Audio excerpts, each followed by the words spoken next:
Fix deposit से अलग है ये सरकारी स्कीम। 15 लाख रुपया एक बार निवेश करने पर सालाना आपको 1 लाख रुपए से ज्यादा का ब्याज इस स्कीम में मिलने वाला है। सभी रिटायरमेंट वालों के लिए वरदान है ये स्कीम। आइए जानते हैं सरकार द्वारा कौन सी ऐसी स्कीम है। 15 लाख रुपए अगर आप निवेश करते हैं, 1 लाख रुपए से ज्यादा का ब्याज आपको देती है 1 साल में। यानी अगर आप साल के अंदर 1 लाख रुपए से ज्यादा का ब्याज चाहते हैं तो इन स्कीम के अंदर निवेश कर सकते हैं। आइए जानते हैं कौन सी वो स्कीम है। वीडियो बहुत ही इंपॉर्टेंट है तो वीडियो को एंड तक जरूर देखें। चैनल पे नए तो सब्सक्राइब करें और बेल आइकन पर ऑल नोटिफिकेशन पे क्लिक करें ताकि आपको आने वाले सभी नोटिफिकेशन रिगार्डिंग हमारे वीडियो से रेगुलरली मिलते रहे। स्टार्ट कर देते हैं आज के वीडियो को बिना किसी देरी के। तो यहां पर जो हमने लेकर आई है स्कीम वो है, 2 स्कीम है, पोस्ट ऑफिस की MIS स्कीम और इसी के साथ सीनियर सिटीजन सेविंग स्कीम। ध्यान रखिएगा, अगर आप सीनियर सिटीजन है या रिटायर्ड पर्सन है, इन दोनों स्कीम में आप पैसा निवेश कर सकते हैं। लेकिन हम कंपैरिजन करेंगे कौन सी स्कीम आपके लिए बेस्ट होने वाली है। अगर आप 15 लाख रुपए डालते हैं MIS के अंदर तो 1 साल में कितना ब्याज मिलेगा? 1 लाख से ज्यादा मिलेगा, लेकिन कितना मिलेगा? अगर आप सीनियर सिटीजन सेविंग स्कीम में पैसा 15 लाख रुपए डालते हैं तो 1 साल में कितना ब्याज आपको मिलेगा? 1 लाख से ज्यादा मिलेगा। कितना मिलेगा? दोनों को कंपैरिजन करेंगे। कंपैरिजन करने से पहले स्कीम के बारे में रूल्स जान ले, नियम जान ले, उसके बाद जानेंगे 15 लाख हमें कहां निवेश करना है। तो आइए आ जाते हैं हमारी पोस्ट ऑफिस की MIS और SCSS स्कीम। तो मंथली इनकम स्कीम इसका पूरा नाम है और SCSS का है सीनियर सिटीजन सेविंग स्कीम। अच्छा, यहां पर मंथली इनकम आपको आती रहेगी, नाम ही मंथली इनकम स्कीम है, यानी हर महीने आपको ब्याज यहां पर मिलता रहेगा। लेकिन ध्यान रखिएगा, सीनियर सिटीजन सेविंग स्कीम में रेगुलर इनकम तो आएगी, लेकिन यहां पर मंथली नहीं क्वार्टरली इनकम आ जाएगी आपको। यानी हर तिमाही में आपको पैसा जो है वो आपके सेविंग अकाउंट में क्रेडिट किया जाएगा। तो इन दोनों में फर्क इतना है कि यहां पर ये मंथली आएगी और ये तिमाही आएगी। अच्छा, कितना रेट ऑफ इंटरेस्ट मिल रहा है? 7.40% जो करंट रेट चल रही है, और यहां पर 8.20% रेट ऑफ इंटरेस्ट। ध्यान रखिएगा 7.4 8.2 मिल रहा है। इंटरेस्ट पेमेंट कैसे होगा? मंथली होगा और ये आपका क्वार्टरली होगा। अब सवाल ये आता है इन्वेस्टमेंट आप कैसे कर पाएंगे? क्या 15 लाख रुपए एक बार डालने हैं, या अगर कोई व्यक्ति 2-2 लाख करके डालता है तो उस केस में कितने अकाउंट खोल सकते हैं आप? तो ध्यान रखिएगा, यहां पर एक टाइम डिपॉजिट करेंगे, यानी एक अकाउंट होगा तो उसमें 2 लाख डाल सकते हैं। फिर अगर आपको वापस पैसा डालना है दूसरा अकाउंट खोलने के लिए तो 5 लाख डालना है तो दूसरा अकाउंट खोलना होगा। तो 1 टाइम डिपॉजिट यहां पर दिया गया है। जितनी बार भी आप पैसा डिपॉजिट करेंगे वो क्लोज कर दिया जाएगा, फिर आपको नया अकाउंट खुलवाना पड़ेगा। उस अकाउंट में वापस पैसा नहीं डाल सकते। सेम यहां पर भी ऐसा होगा, लेकिन हम एक बार में 15 लाख रुपए डालेंगे, ये हम जानेंगे। ठीक है, मिनिमम कितना डिपॉजिट आप कर सकते हैं? तो दोनों में ही 1000 में खाता आप खुलवा सकते हैं। मल्टीपल की मैं बात करूं तो यहां पर भी 1000 के मल्टीपल में आप पैसा निवेश कर सकते हैं। 1000, 2000, 3000, 4000, 5000, कोई 10,000 करना चाहता है, कोई 50,000 करना चाहता है, कोई 1 लाख, 2 लाख, 3 लाख, 4 लाख, 5 लाख, जितना भी आप करना चाहते हैं। मल्टीपल ध्यान रखिएगा 1000 में होना चाहिए, 1500, 2500 इस तरह से नहीं करना है। मैक्सिमम कितना डिपॉजिट कर सकते हैं? तो सीनियर सिटीजन सेविंग स्कीम में मैक्सिमम लिमिट है 30 लाख रुपए। लेकिन अगर बात करो MIS की तो यहां पर 9 लाख है। अगर आप सिंगल अकाउंट है, 1 इंडिविजुअल है, एक रिटायर्ड पर्सन है, तो वो 9 लाख रुपए डाल सकता है। यहां पर आपको फायदा मिलेगा, 30 लाख रुपए तक आप डाल सकते हो एक व्यक्ति। अगर ज्वाइंट अकाउंट है, 2 व्यक्ति है, तो उस केस में 15 लाख रुपए ज्वाइंट अकाउंट मैक्सिमम लिमिट दी गई है पोस्ट ऑफिस MIS में। सीनियर सिटीजन सेविंग स्कीम में भले ही आपने ज्वाइंट अकाउंट अपने स्पाउस के साथ खुलवाएं, मैक्सिमम 30 लाख रुपए ही आप डाल सकते हैं। लेकिन वो 30 लाख अभी भी 15 लाख से डबल है। अच्छा, जो भी पैसा आप डालेंगे, समझ लो A और B है, स्पाउस आपकी ज्वाइंट है, लेकिन जो फर्स्ट होल्डर होगा उसको पैसा सारा दिया जाएगा। यहां पर ऐसा कुछ भी नहीं है, कोई कंडीशन ऐसी नहीं है। जो ज्वाइंट है 15 लाख सबको इक्वली डिवाइड किया जाएगा। ठीक है। अच्छा, मैक्सिमम कितने साल की स्कीम है? 5 साल की ये भी है, 5 साल की ये भी है, दोनों 5-5 साल की है। ठीक है। एक्सटेंशन क्या अलाउड है? MIS में अलाउड नहीं है। सीनियर सिटीजन सेविंग स्कीम में 3-3 साल के लिए आप एक्सटेंड कर सकते हैं। 5 साल प्लस 3 यानी टोटल आपके 8 साल हो गए, फिर 3 साल यानी 11 साल, फिर 3 साल यानी 14 साल, इस तरह से। यहां पर आपको नया MIS अकाउंट खुलवाना पड़ेगा, ये ध्यान रखिएगा। कौन इन्वेस्टमेंट कर सकता है? Resident individual. यहां पर रेसिडेंट जो सीनियर सिटीजन है, 60 से ज्यादा अगर आपकी एज है तभी आप अकाउंट खोल पाएंगे, 60 से कम हुआ तो नहीं। यहां पर अगर कोई 60 से कम है, रिटायर्ड है, तो भी कर सकता है। अच्छा, 60 से ज्यादा है तो दोनों एलिजिबल है, 60 से कम हो ज्यादा हो, एमआईएस में सब एलिजिबल है।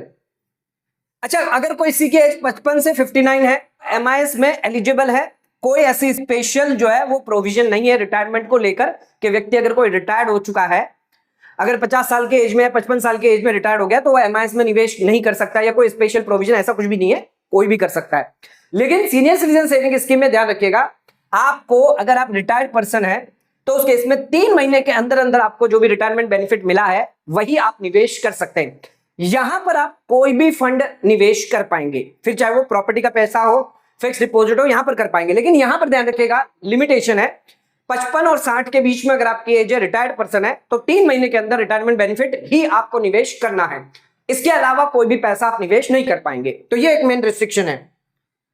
अच्छा, अगर डिफेंस पर्सन हुआ तो क्या हुआ? आर्मी से है, डिफेंस से है, तो यहां पर निवेश कर सकता है, कोई ऐसा रिस्ट्रिक्शन नहीं है एमआईएस में। यहां पर डिफेंस पर्सन की ध्यान रखिएगा, एज रखी गई है 50 और 60 के बीच में, तब आप कर पाएंगे, लेकिन वही रिटायरमेंट बेनिफिट 3 महीने के अंदर अंदर आपको करना होगा। अच्छा, अगर कोई माइनर है तो सीनियर सिटीजन में अलाउ नहीं है। यहां पर अलाउ है, यस, माइनर 10 साल से ज्यादा की एज है वो अकाउंट खुलवा सकता है। माइनर 10 साल के बाद खुद के नाम से भी अकाउंट खुलवा सकता है, 10 से अंदर है तो गार्जियन के बिहाफ पर अकाउंट खुलवा सकता है। एमआईएस में सब अलाउ है। क्या नंबर ऑफ अकाउंट आप कर सकते हैं यहां पर? तो एमआईएस में कितने भी नंबर ऑफ अकाउंट कर सकते हैं, लेकिन ध्यान रखिएगा 9 लाख और 15 लाख की लिमिट से क्रॉस नहीं होना चाहिए, ठीक है। यहां पर भी आप मल्टीपल अकाउंट कर सकते हैं, लेकिन 30 लाख की लिमिट से ज्यादा नहीं होना चाहिए। मान लीजिए आपने 5 अकाउंट के 5-5 लाख के, फिर छठा अकाउंट और करना आपको कर सकते हैं, टोटल 30 लाख हो गए। अब 7वां अकाउंट करना है तो उस केस में आप नहीं कर पाएंगे। इंटरेस्ट फ्रीक्वेंसी ऑलरेडी मैंने बोला, हर महीने पैसा आएगा, यहां पर हर क्वार्टर में आपको पैसा दिया जाएगा। अब बात करते हैं कंपाउंडिंग का क्या फायदा मिलेगा। अनक्लेम्ड इंटरेस्ट यानी जो ब्याज एमआईएस या सीनियर सिटीजन सेविंग स्कीम में पड़ा है, क्या उस ब्याज पर ब्याज मिलेगा? कंपाउंडिंग का फायदा मिलेगा। तो यहां पर मंथली ब्याज मिल रहा है तो कंपाउंडिंग मिलेगा नहीं, आप तो हर महीने ब्याज ले रहे हैं। और यहां पर क्वार्टरली ब्याज मिल रहा है, यहां पर भी कंपाउंडिंग का फायदा आपको नहीं मिलेगा। क्या इंटरेस्ट ट्रांसफर हो सकता है एमआईएस और सीनियर सिटीजन सेविंग स्कीम से सेविंग अकाउंट के अंदर या बैंक के अंदर? यस, दोनों ही केस में हो सकता है। पोस्ट ऑफिस के सेविंग अकाउंट में हो सकता है, या फिर आप ईसीएस के माध्यम से बैंक में भी कर सकते हैं। प्री मैच्योर क्लोजर की क्या कंडीशन है? तो ध्यान रखिएगा, 1 साल से पहले आप एमआईएस से पैसा नहीं निकाल सकते। अगर आपने खाता 1 साल से पहले बंद किया तो एमआईएस में अलाउ नहीं है। क्या सीनियर सिटीजन सेविंग स्कीम में भी ऐसी प्रोविजन है? नहीं। यहां पर अलाउ तो है, 1 साल से पहले पैसा निकालेंगे तो आपको पैसा तो दे दिया जाएगा, लेकिन आपको कोई भी ब्याज नहीं दिया जाएगा, इंटरेस्ट जो है वो नहीं दिया जाएगा। अगर गलती से कोई इंटरेस्ट दे दिया तो वो आपसे रिकवर डिपॉजिट में से कर दिया जाएगा। मान लीजिए 2 क्वार्टर का दे दिया तो वो आपके डिपॉजिट में से कम होके बाकी का पैसा आपको दे दिया जाएगा। लेकिन यहां पर तो आपको पैसा ना इंटरेस्ट दिया जाएगा ना प्रिंसिपल दिया जाएगा, तो ये ध्यान रखिएगा। 1 साल से 3 साल के बीच में पैसा अगर आप प्रीमेच्योर विड्रॉ करते हैं तो यहां पर 2% डिडक्शन दिया गया है, यानी कि आप 15,000 है तो 30,000 का डिडक्शन होगा। यहां पर 1.5% होगा, तो यहां पर अगर आपने 15 लाख रुपए डाले हैं 22,500 रुपया होगा, 30,000 नहीं होगा। लेकिन ध्यान रखिएगा, यहां पर 1 साल से लेकर 2 साल के बीच में अगर आप प्रीमेच्योर विड्रॉ करते हैं 1.5% है, 15 लाख पर 22,500 रुपए जितना डिडक्शन होके बाकी का पैसा आपको दिया जाएगा। यहां पर आपको 30,000 रुपया काट के दिया जाएगा, यह ध्यान रखिएगा। अगर 3 साल के बाद और 5 साल से पहले प्रीमेच्योर विड्रॉ करते हैं तो यहां पर 1% डिडक्शन होगा, यानी कि 15,000 रुपए का डिडक्शन होगा। यहां पर कितना होगा? यहां पर भी 1%, 15,000 रुपए। अगर आपने 15 लाख रुपए डाले हैं तो ठीक है। अच्छा, टीडीएस की अगर मैं बात करूं, एटीसी की बात करूं, तो यहां पर कोई भी एटीसी का बेनिफिट आपको नहीं मिलेगा। यहां पर आपको एटीसी का बेनिफिट मिल जाएगा, यानी 1.5 लाख रुपया आप जो भी इन्वेस्टमेंट करेंगे टैक्स की छूट आपको मिल जाएगी। अगर आप 30% स्लैब में आते तो 45,000 का टैक्स बेनिफिट आपको मिल जाएगा, और ये सिर्फ आपको ओल्ड रिजिम में मिलेगा। यहां पर तो बिल्कुल कोई फायदा बेनिफिट नहीं मिलेगा एटीसी का, इन्वेस्टमेंट का। टीडीएस की मैं बात करूं तो दोनों ही केस के अंदर आपको टीडीएस एप्लीकेबल होगा। अगर ब्याज पूरे साल में 1 लाख से क्योंकि ज्यादा जा रहा है तो टीडीएस कटेगा 10% की रेट पे। अगर आपने पैन कार्ड दिया है, पैन कार्ड नहीं दिया है तो 20% की रेट पे कटेगा। ध्यान रखिएगा, टीडीएस को अवॉइड करना है। 15G 15H आप जमा कर सकते हैं, यानी 121 फॉर्म जमा कर सकते हैं, लेकिन उसके लिए भी लिमिट है। 4 लाख से ज्यादा इनकम नहीं होनी चाहिए। 60 से कम एज है, 60 से ज्यादा है तो आपको ध्यान रखना है 12 लाख तक आपको फ्री है। 12 लाख तक अगर इनकम है तो आप ये फॉर्म सबमिट कर सकते हैं। टैक्स लायबिलिटी आपकी निल होनी चाहिए। तो टीडीएस का ध्यान रखिएगा, टीडीएस एप्लीकेबल है दोनों ही केस में। मंथली इनकम एडवांटेज किसमें मिलेगा? यहां पर मिल जाएगा आपको हर महीने की, यहां पर नहीं मिलेगा, यहां पर क्वार्टरली पैसा मिलेगा। तो आपको 2 महीने का ओरिजिन लेकर चलना है कि भैया 1 क्वार्टर का पैसा आया तो ये 1 क्वार्टर का पैसा आप 3 महीने में डिवाइड कर दीजिए। पहले जो स्टार्टिंग के 2 महीने है वो आपको खुद के घर से जेब खर्च करना पड़ेगा, फिर आपको क्वार्टर का पैसा आएगा, उसको आप 3-3 महीने के हिसाब से डिवाइड करते जाइए। हायर इंटरेस्ट कहां पे मिलेगा? तो हायर इंटरेस्ट जो आपको सीनियर सिटीजन सेविंग स्कीम में मिलेगा 8.2%, यहां पर 7.4% मिलेगा। बेस्ट स्कीम कौन सी है? अगर आपको हाई इनकम चाहिए तो सीनियर सिटीजन, क्योंकि यहां पर 15 लाख में आपको 1,23,000 रुपए मिल रहे हैं। यहां पर आपको कितना मिलेगा? 1,11,000 रुपए। आइए देखते हैं कि दोनों का कंपैरिजन कर लेते हैं। 15 लाख रुपए अगर आप डालते हैं, 15 लाख रुपए आप एमआईएस में डालते हैं 7.4% की रेट में 5 साल के लिए, या 15 लाख आप सीनियर सिटीजन सेविंग स्कीम में डालते हैं 8.2% की रेट में, किसमें सबसे ज्यादा ब्याज ईयरली, मंथली, क्वार्टरली और मैच्योरिटी पर मिलेगा? और मैच्योरिटी पर कितना पैसा आपको मिलेगा? तो सालाना ब्याज आपको एमआईएस में 1,11,000 मिलेगा, यहां पर 1,23,000 आपको दिया जाएगा। मंथली अगर मैं बात करूं तो 9,250 रुपए आपको मिलेंगे। अच्छा, यहां पर जो 15 लाख डालेंगे ये हम ज्वाइंट अकाउंट करके डालेंगे, ए बी दोनों को मिलाकर, लेकिन यहां पर जो 15 लाख डालेंगे वो एक व्यक्ति को भी कोई एक व्यक्ति डाल सकता है, ये ध्यान रखिएगा। अच्छा, यहां पर 9,250 का ब्याज मिलेगा, यहां पर आपको 10,250 रुपए का ब्याज दिया जाएगा, यानी लगभग आपको 1,000 रुपए का ब्याज जो है वो एक्स्ट्रा मिलेगा। 12 महीने के अगर कैलकुलेट करूं तो 12,000 रुपए का ब्याज आपको एक्स्ट्रा दिया जाएगा। और ये मैं 5 साल तक अगर कैलकुलेट करूं इसको, तो इस केस में 60,000 रुपए का ब्याज जो है वो आपको एक्स्ट्रा मिलेगा। ठीक है, 60,000 रुपए का ये डिफरेंस आ जाता है। ठीक है, तो 60,000 रुपए का ब्याज जो वो 5 साल में आपको एक्स्ट्रा मिलेगा अगर आप सीनियर सिटीजन सेविंग स्कीम में जाते हैं। एमआईएस में जाएंगे तो ये 60,000 का नुकसान है, 1 साल में 12,000 का नुकसान होगा। तो मंथली यहां पर आपको मिलेगा, यहां पर क्वार्टरली आपको मिलेगा। अच्छा, क्वार्टरली में अगर मैं देखूं तो 27,750 रुपए, यहां पर 30,750 रुपए मिलेंगे। ठीक है। अच्छा, टोटल इंटरेस्ट 5 साल में कितना मिला? 5,55,000 रुपए, यहां पर 6,15,000 रुपए आपको मिल जाएंगे। ठीक है, 6,15,000 मिल गए।